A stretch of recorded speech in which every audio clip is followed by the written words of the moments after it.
This video contains an ad from NordVPN. What's up guys, Salut, this is Alex. Today the plan is very simple. I want to disrupt the entire salt industry by making expensive, precious chef salt crystals out of basic salt. I said the plan is simple, okay? I didn't say it was humble. So in the previous episode, I visited salt marshes in western France in order to understand how salt is actually made. It was fascinating. Not only was the scenery absolutely breathtaking, but also the artisans I met were so passionate about their work and their land. Can you imagine they're still collecting salt by hand today? Now, during that trip, I also discovered that they harvest two very different types of salt. The first one is a beautiful yet simple sea salt harvested from the bottom of these salt pools. This is the main salt harvested, and this is also the main one I use in my kitchen. I call this salt either coarse or rock salt when the grains are big, or just table salt when the grains are fine. Now, the second type of salt is called fleur de sel, as known as flaky salt or gourmet salt or even chef salt. Now this stuff is special. It only forms on the surface and under very specific wind and sun conditions. Only a tiny amount can be harvested from each pool, which makes it pretty rare and also pretty expensive. Like, very expensive. It can literally go as far as 40 times more expensive than table salt. It's pretty insane. These two salts have very different purposes. Table salt, the salt I use when I know that salt is gonna dissolve anyway. Sauces, stocks, and early seasoning of the steak. I mean, table salt is great for seasoning purposes, but in terms of bringing a new texture, it does nothing. Now, on the other hand, I use flaky salt whenever I want to feel a crisp.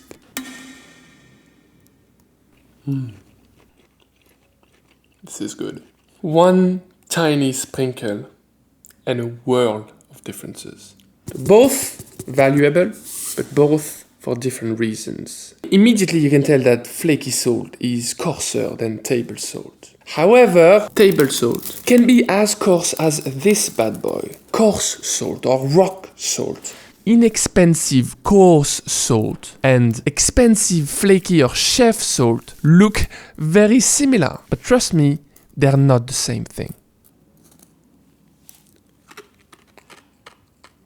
That is way too hard to be pleasant. Even though the coarseness between these two can be very similar, rock salt is closer to table salt at a microscopic level. We're gonna use a microscope.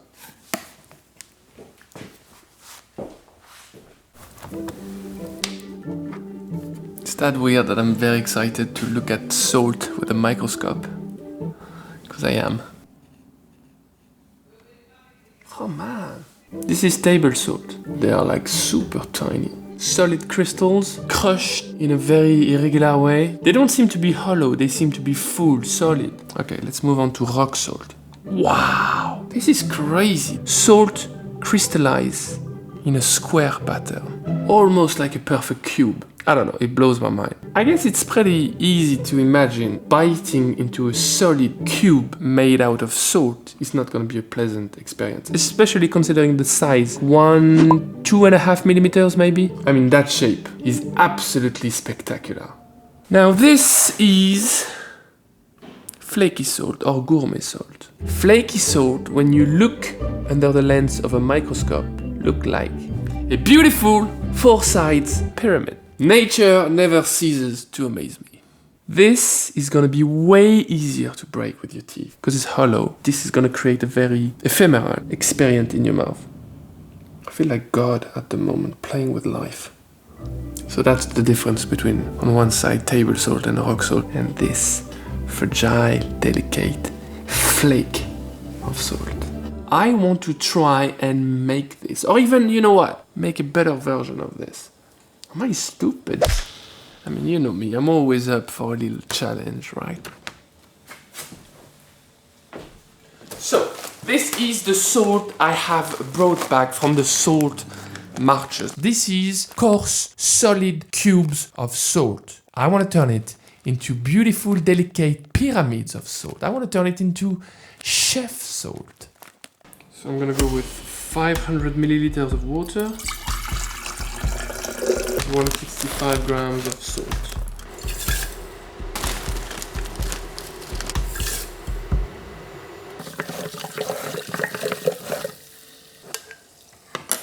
So at first the dissolution is pretty bad. Let's just keep stirring and hopefully everything should dissolve. So from what I can see, a few grains of salt still remained at the bottom. It just means this liquid is fully saturated with salt. We can't use it as is, because it's cloudy and full of particles. Crystals are going to be forming on any particle. So we want this to be as clean as possible.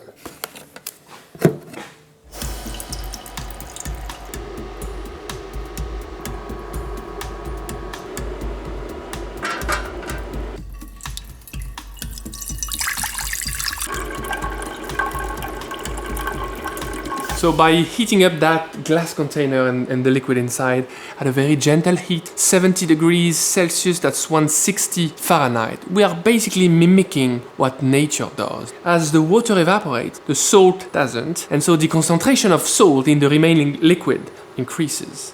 Water can only hold so much salt per liter, so it's gotta spit out the excess somehow, and that's how the crystals are gonna appear. Spoiler alert.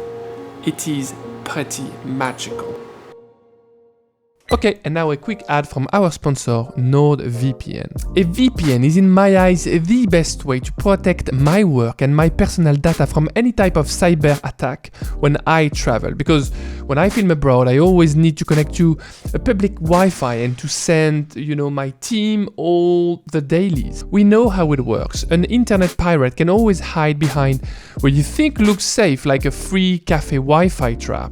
We've seen this, right? So just to make sure that my dailies get to the right place, I look at the address bar and always check for a lock icon and the letters HTTPS in the destination URL. But also, I always use a VPN to encrypt my data regardless of whether the connection is secure or not. NordVPN has launched a new feature, an advanced threat protection. It's the next step in your digital security. It can neutralize cyber threats before they can do any real damage to your device. It makes your browsing safer and smoother. It helps you identify malware-ridden files, stops you from landing on malicious websites, and blocks trackers and intrusive ads on the spot. Once you enable the threat protection feature in your NordVPN app settings, it will protect your browsing even when you're not connected to a VPN server. So right now, the best deal to get NordVPN is through YouTube. You can get the 2-year plan at a huge discount plus 4 additional months for free when you go to nordvpn.com/FrenchGuy. It is risk-free with Nord's 30-day money-back guarantee. That is nordvpn.com/FrenchGuy or click the link in the description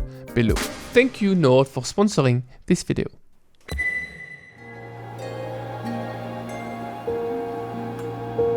It is pretty magical.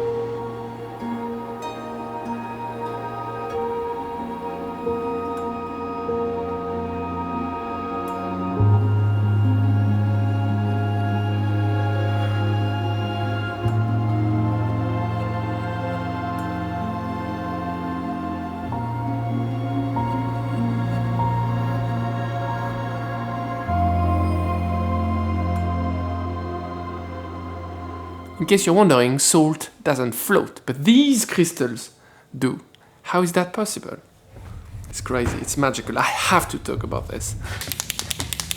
If you place over here a grain of salt, a piece that is solid, it will sink to the bottom. But for the pyramids, it's not the same. The pyramids are formed upside down. Basically, Archimedes at work, it gets a force that is equal to the mass of water it displaces. I don't know how to pronounce it. The buoyancy. There's also water surface tension that is also hard to break. So we've got these two forces. Well, to put it simple, these upside down hollow pyramids are like little boats.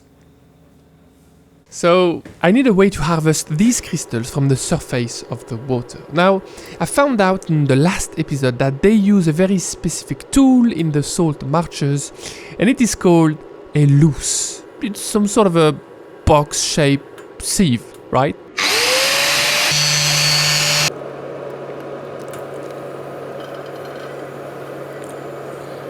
The yield on this one is like solid. Man, that is one f***ing yield.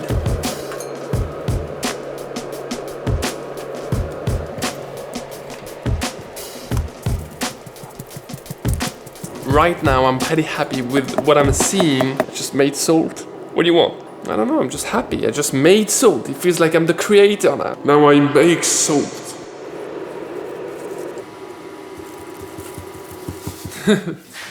After all this is how much yield we've got.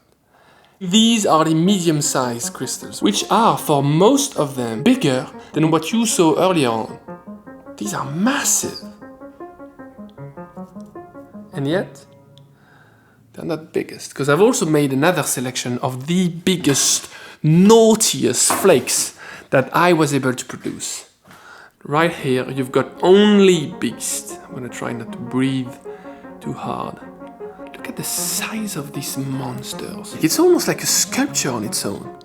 I wasn't able to get perfectly squared pyramids, but most of them have a clean pyramid start, and then they go crazy, they go funky afterwards. These are masterpieces. Could sell them for... Well, I don't know if I could sell them, but in any case, they are beautiful. And the most beautiful part is obviously, it's almost like nothing. It just disappears in your mouth. It just cracks a bit, crisp a bit, and then it's gone. Wow.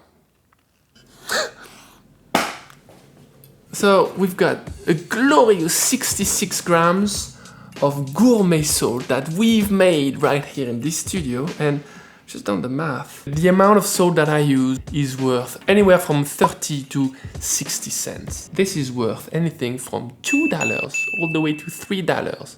I'm basically making money. Doesn't mean I'm gonna spend all my afternoons doing this. Not all of them. I'm always amazed by the most simple things, and that's exactly what they say. Beauty lies in the eyes of the beholder. The distance from which you look at it has a tremendous impact on our perceived value. I'm gonna stop here, start levitating, and we'll see us in the next one, okay? Bye bye. Salut.